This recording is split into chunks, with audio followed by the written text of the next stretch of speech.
Hi, I made the reverse engineering of this 420 milliamp transmitter from EG&G. So the schematics is here. So actually this is a frequency to 420 milliamp converter. So the input sensor is probably a tachymeter or something like that. So the input is on the left here at pin 1. The second one is ground actually. So first we have this small current source here using this PNP transistor. So the current is about 0.5 milliamp. So this is used to drive the sensor. Then we have an amplifier built with this PNP transistor also. So the input is AC coupled. Then the output of this amplifier is fed to another amplifier built with this op-amp.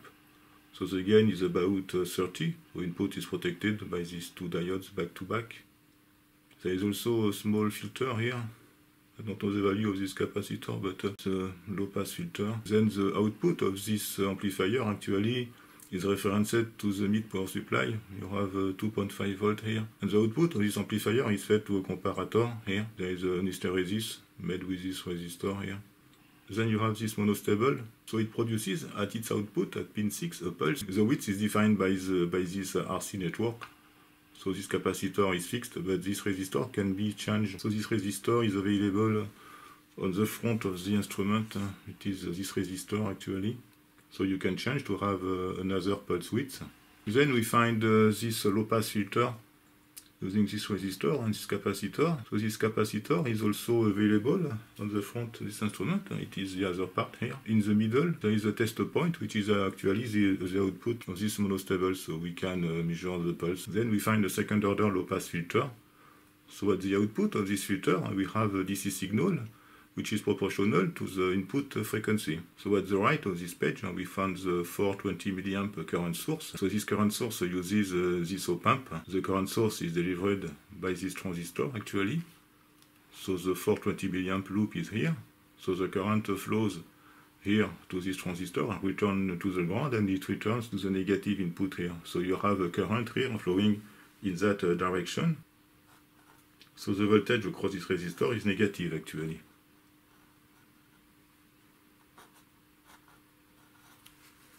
And this op-amp will drive this transistor in order to have a 0 volt here. And this voltage actually is the sum, with some coefficients which depends on the values of the resistor, of this voltage, this one and this one. So you can adjust the offset with this dimmer. Actually this is used for setting the 4 milliampere at 0, and this one is used for the gain actually. So you find also a diode which prevents an inversion of the input here. And the power supplies actually are made using these voltage references, and this is the reason why we find 3 references. There are 2 references here to produce voltages of plus 2.5 volt and plus 5 volt. And the other one is used for this current source, made with this Darlington transistor and this resistor. And this current source actually supplies this voltage reference diodes. And this permits to have a constant current here, because this small current actually is delivered also by the 420 milliamp loop. And this current should be constant in order to avoid the drift with time and temperature. So now we can do some tests on this board to see if it works. So I have prepared some connectors on this little board.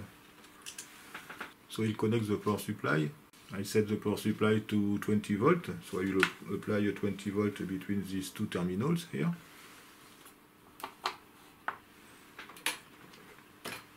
And I can monitor the power supply with a multimeter, so I will change the position of the camera in order to see everything. Okay, so we have the oscilloscope, so the power supply is this one here. So we have the oscilloscope. So the current is monitored by this multimeter. So we have the actual current flowing into the 420 milliamp loop. And I have a generator here, a function generator, which will simulate an input. So I have connected a small resistor at the input here in order to be able to connect easily the input signal. So the ground is on the right. And here also. So I will turn on the function generator. So we can see that we have a current close to 4 milliamp at this moment without any input signal. Okay, so I will turn on the generator. Here I have 400 Hz. We can see that the current is 10 milliamp, so I can change the frequency. So we can see that effectively, depending on the frequency, we have, you can change the current. So the minimum current is around 4 milliamp. Here the minimum is between 90 and 100 Hertz.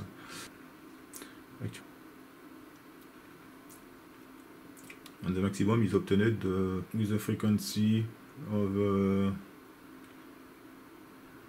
1.2 kHz or something like that. So the range of this device is between 100 Hz and 1.3 kHz. We can test the sensitivity of this thing. Currently I have a 2 volt RMS, so we can change the amplitude. Actually, okay, it stopped to work at 200 millivolts, so the minimum is 300 millivolt RMS. So we can have a look on the signal, for example, at the output of this monostable, of this part here. Actually, there is a test point. The output of this monostable is available here. It is this point here between these two parts. So we can see and the oscilloscope, yes, we can see that we have a square wave. And if I change the frequency, okay, so we have a change of the duty cycle.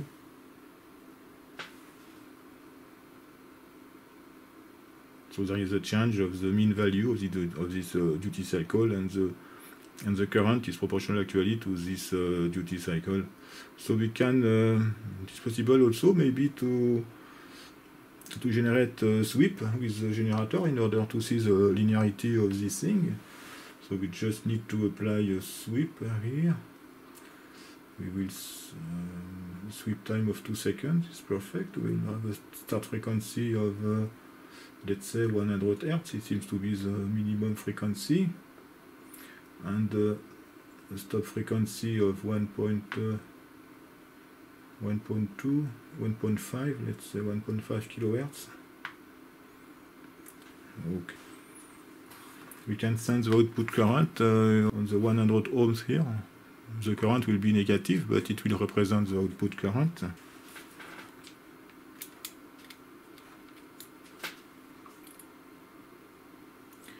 This is this one. Okay, so we can see that effectively we have a ramp. I will increase the time base.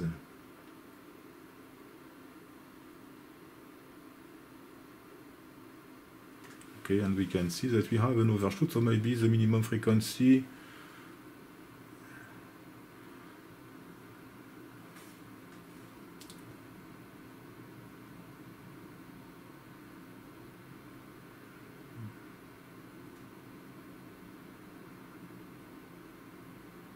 it is maybe the start frequency.